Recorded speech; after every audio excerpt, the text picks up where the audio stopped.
what does that make me? Am I not an expat? That really messes up the idea for the show, because if I'm not an expat, how can I host a show called Expat Life Germany?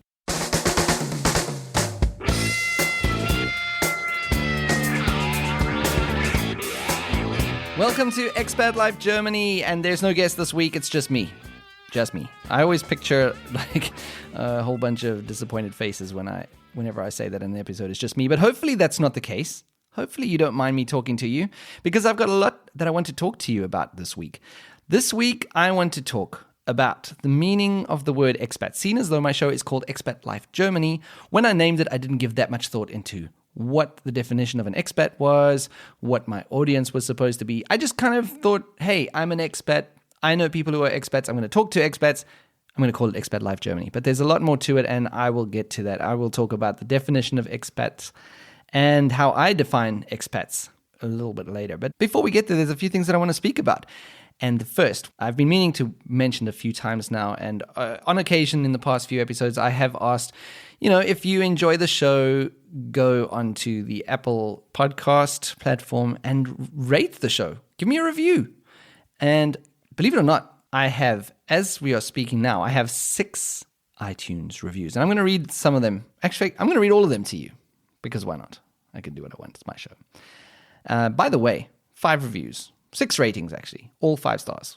So, wow. Wow, people. You're too kind. The first review I ever got on iTunes was from a user called Beat K on the 7th of June, 2019. Great.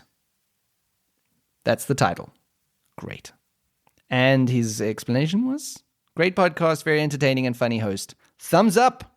Thank you, Beat K. Another user named AOggy11, Oggy, funny, relaxed, and informative. Love this podcast. Gives a good overview and tips. So thanks to AOggy. Swayze TV is a German, and he wrote, from a German's perspective, this podcast lets me appreciate my home country more and more. Shaun does a great job as a host. Oh, thanks. Thank you, Swayze TV. Has a good voice. Now stop it. And I like his eyes. Yeah, okay. At that point, things got a little creepy. Swayze TV. Like my eyes. Anyway, 5 stars. And that's quite interesting. And one of the things that has surprised me since I've been doing this podcast is how many Germans have come up to me and said that they listen to the show and how much perspective it gives them on their own country. So that's very interesting. Another review from Mariluz B this time. Story sharing in a fun way. So many different stories of people with diverse backgrounds end up discovering the joys and sometimes woes of living in Germany. Thank you, Mariluz B. And then, finally, Timothy P., who, believe it or not, was a guest on the show, wrote lots of practical advice, very lively podcast with a whole bunch of stories and practical advices. Way to go, Shaun. Thank you. That is Tim, actually, who I interviewed a few episodes ago. He was Tim from France, and yeah, he has a podcast of his own called Software Developer's Journey. Thank you to everyone who gave me a review on iTunes, on podcast. I should call it Apple Podcasts. It's no longer called iTunes, I guess. But on Apple Podcasts, thank you to everyone who gave me a review. You are all too kind. And I would love if more people would go on there and let me know what you think of the show. Just go on and give me your opinion. Even if it's not 5 stars. I mean, maybe if it's not 5 stars, don't rate it and send me an angry mail, and that'll be fine too. Whatever, however you want to do it. And also, actually, I guess I don't say this enough, and maybe I haven't said it since the podcast started. I've been doing this for 3 months, and I've been overwhelmed and surprised at the response, and that I actually have a listener base already, because I didn't expect after 3 months to have a solid listener base. I thought that I would still be able to experiment and play around, but actually I have some regular listeners, people who tune in every week. I have some people who send me feedback through email or they write on the Facebook group. So I just want to say to everyone who listens to the show, everyone who has subscribed, everyone who comes back every week and listens to an episode, or not even every week, but every now and then, maybe you check out the feed and listen to past episodes. Thank you. I mean it. Thank you. It means so much. Every single person that listens to the show means so much to me. And if you have opinions about what I'm doing right, what I'm doing wrong, also get in touch. Let me know. I would love to know. I'm trying to make the show better. And that's also the good thing. It's only going to get better. I've only been doing this for 3 months. I'm still figuring it out. So it's only going to get better. That's good news. So whether you like the show, it's going to get better. If you hate the show, it's also going to get better. So hang around, just stick it. It's only going to get better. Anyway, thank you for listening and thank you for the reviews. Now, something else I wanted to mention was every now and then on my website, I post some blogs. Okay, well, actually every week I post a blog because every episode I produce has a blog post associated with it, with some extra information about the episode, some links, or maybe a personal opinion of mine about the person that I interviewed. So there are blog posts that are related to the episode. But in between, every now and then, I feature some other blogs on the website. And in August, I featured a blog on my website called 5 Cultural Things to Expect in a German Workplace. And that was a guest blog post by Wiebke Homburg, who runs Chameleon. She does intercultural training and expat coaching, and she wrote that article about 5 cultural things to expect in a German workplace. And it's a very interesting article, and she starts off by explaining how she's tired of the stereotypes around Germans, because you hear them time and time again, that they're perfectionists, they're blunt, they're super punctual, they love to criticize, etc., etc. We've heard them all a dozen times.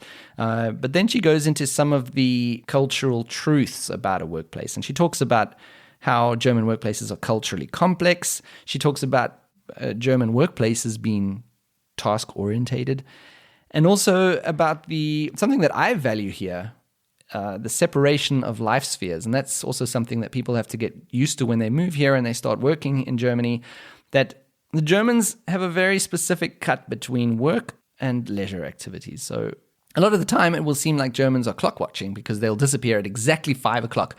And they won't work a minute over. And in a lot of bigger companies, the unions make sure that people do not work too much overtime, that weekends are kept free. And this is maybe a concept that is a bit strange to people from different countries, where you're used to just working on weekends if you need to, working on overtime on projects and whatever else. That does happen. There is that kind of work that happens here. I know a lot of people who do work a lot of hours in their jobs, but on the whole, there is a respect for leisure activities and a clear boundary between the two of those things. So that's something else that you find. And she also talks about hierarchy with autonomy. You're actually trusted and allowed, and in fact expected, to work independently in a German workplace. And finally, something that came very close to a stereotype, the rules. And this is what she writes about that. Yes, Germany has many written and unwritten rules, and people will not refrain from pointing them out to you. And we've had this on the show a few times, where people explain how Germans are not afraid to say when you have broken a rule or what you should have done better. So those are the things that she mentions as being 5 cultural things that you can expect in the German workplace. I really love this article, and there's a link to it in the show notes. Go and check it out. Since we're speaking about blog posts, way back when, before I even started this podcast, before even the first episode came out, I published a blog post called Germans Are Weird About Birthdays, which is my description of birthday traditions in Germany, which is not quite normal. So yeah, if you want to stay up to date with the blog post that I put out, you can go to expatlifegermany.de/blog, and there you will find not only the show blog posts, but also other blog posts that might be published in between. The other thing is, I have a newsletter sign up, which is also on my website. If you have a look around, there's a link to sign up for the Expat Life Germany newsletter. Now, truth be told, there hasn't been a single issue of the newsletter that's gone out, but I'm planning it. I am hoping that in September, end of September, will be the first edition of the newsletter. So if you like this show, if you want to keep up with the episodes, if you want to keep up with the blog, if you want to hear the latest news, sign up for the newsletter. And someday, it might actually exist as well. Speaking of traditions, this is kind of a delayed segue, because I was speaking earlier about German traditions with birthdays. But speaking about traditions, last week was the Schulanfang, the school start for children in Bavaria. I had to drop my daughter off at kindergarten. It was a very misty morning. And on the way there, I just was driving through my village. And through the mist, I could just see dozens of these kids everywhere with their parents marching along the sidewalks with these, what they call Schultüte. I don't know what the direct translation would be. It's like kind of a school pack, I guess. I'll put a picture in the show notes. It's kind of like this big funnel-shaped bag. And the school kids, when they're starting school, they get all kinds of treats and goodies from their parents, and they put them in those Schultüte, and they get them as kind of a gift for the first day of school. So it's quite a nice tradition. There's two traditions that I like here in Germany. At the end of the kindergarten year, just before they're about to go into school, the kids literally get tossed out of kindergarten. So the teachers and helpers will physically pick the kid up, and they have different ways of doing it, but the idea is that they literally throw the kids out of kindergarten. So that celebrates the child's completion of kindergarten, if you want to put it that way. And then when they start school, they have this great school ceremony where they get the Schultüte, as I explained earlier, and they have a little ceremony on the day that they start school. And it's quite a big thing. My manager, in fact, had a day's vacation, so he could attend the first day of school of his godchild. Now, I don't think in South Africa, at least, that's not something that would happen. Like, if someone's godchild was starting at school, they'd maybe call the person or send them a WhatsApp message and say, hey, good luck for your kid and their first day of school. But in Germany, it's a big thing. There's a whole ceremony. You take photographs. Yeah, they basically celebrate the start of the school. And I think this is great. I think it's great for the kid. It's great for the parents as well, maybe even more so for the parents, because it's actually a celebration and an acknowledgement that your kid is now old enough to go to school. It's a new phase in their lives, and it's kind of a special time. It's a special thing. Unlike in South Africa, where we unceremoniously drop our kids off at the school gate and say, bye, good luck with school. You know, we kind of drop the kids off and there's no ceremony to it. So I really like, it's one of the German traditions that I really, really like. But I digress. The whole reason that this episode is happening is because I want to talk to you about what exactly is an expat, and that's coming up next.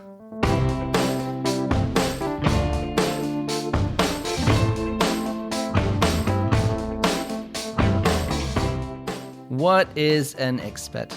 Now, you'd think that this would be a clear, cut and dried answer, but it's not. It's not. It really isn't. And I'll be honest, when I named this show, as I said at the beginning of this episode, when I named this show, I just called it what I thought the name for my audience and for me is Expat. But since then, a lot of things happened that got me thinking. A German who listens to the show contacted me and said, that's interesting that you call it Expat, because it's interesting. Some of these people didn't necessarily move to Germany for work. So I was thinking, what does he mean by that? And when I looked up some definitions, I saw that expat is commonly used to refer to people who move to another country specifically for work. So they move there professionally. And I guess the connotation is skilled workers, highly educated, highly skilled workers who get moved temporarily to another country. Which surprised me for a bit because I didn't think of this usage of the word. But when I started looking around, I see that this is quite a common usage of the word. So then I looked up the definition of expat in a dictionary, and the dictionary definition of expat is literally a noun, a person who lives outside their native country. Adjective, denoting or relating to a person living outside their native country. And this is what I had in mind of what an expat is. It's just a person who lives outside their native country. They're not there for work. They might be there for work, but they might be a student. They might have immigrated. They might have whatever. It's just an expatriate. And that's why I named this show Expat Life, thinking I was covering a broad range of people. But I've come to realize that a lot of people, they know only the narrower definition. And this was also brought to my mind when I spoke to Steph Fuccio, who incidentally runs a podcast called Geopats. And she has a very specific reason for calling it Geopats and not expats. I'll get to that in a second. But she said to me after the episode with Tim from France, it is interesting to hear him refer to himself as an expat because he comes from Europe and he's moved around in Europe. And I suddenly realized that in her mind, the definition of an expat is also real displacement, I guess, maybe different continent, or maybe she was referring to the fact that he was here for a relationship and not because of work. I'm not sure. But the fact is that in her mind, she was surprised that he would be an expat, whereas in my mind, it made complete sense that he's an expat.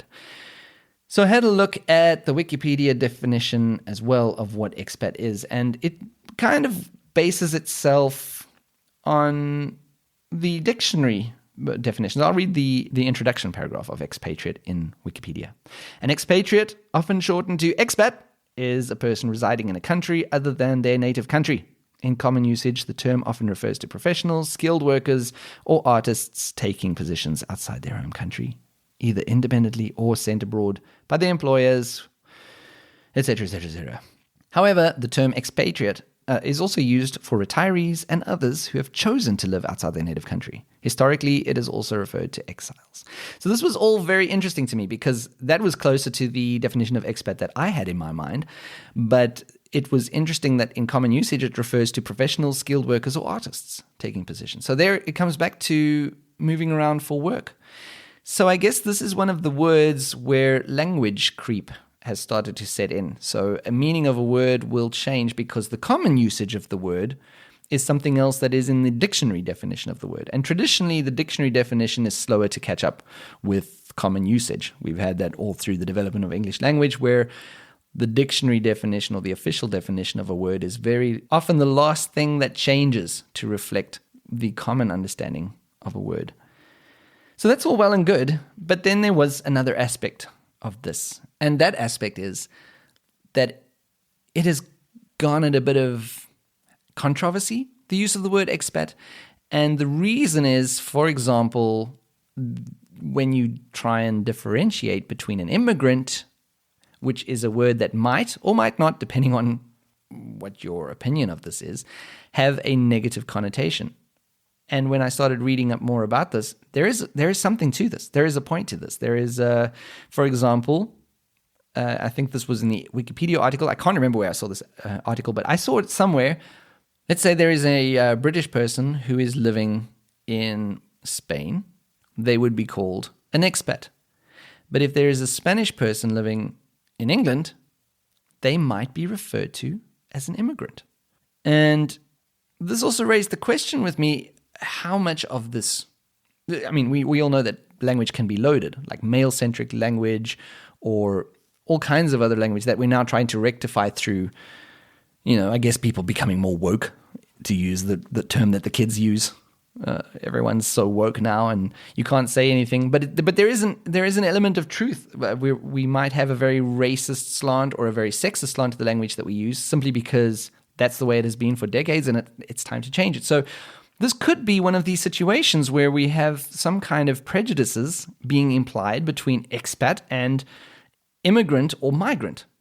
If we have a look at the way that Wikipedia explains this, it says, the varying use of these terms for different groups, so that's referring to expatriate, migrant, or immigrant.